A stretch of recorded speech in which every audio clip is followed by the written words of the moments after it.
1. If God does not exist, objective moral values and duties do not exist. 2. Objective moral values and duties do exist. 3. Therefore, God exists. Dealing with P.1, there are numerous ways in which morality could be objective without the existence of God. Moral realism has many branches. Let's look at non-natural moral realism first. Morality could be grounded in a Platonic object. Now consider some branches of Buddhism involving karma fields where agents are reincarnated based on a calculation of right or wrong actions.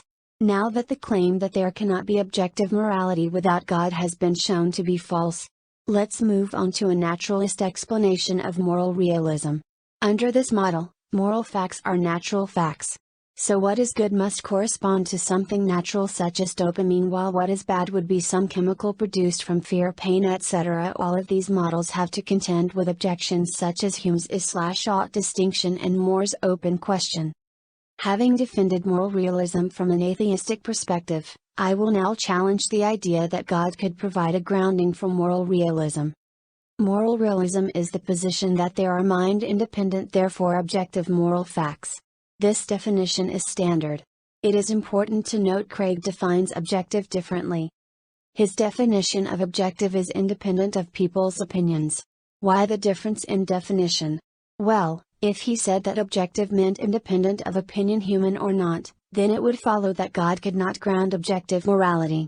This is a dilemma known as Euthrope's dilemma. Is something good because God says it is, or does God say it is good because it is good in itself? If it is good because God commands it, then morality is arbitrary. If it is good in itself, then something besides God grounds morality.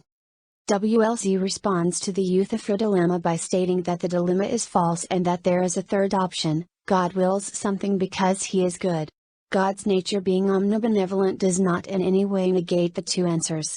Morality would still be dependent on a mind whether it is omnibenevolent or not. It is not stance independent and therefore not objective.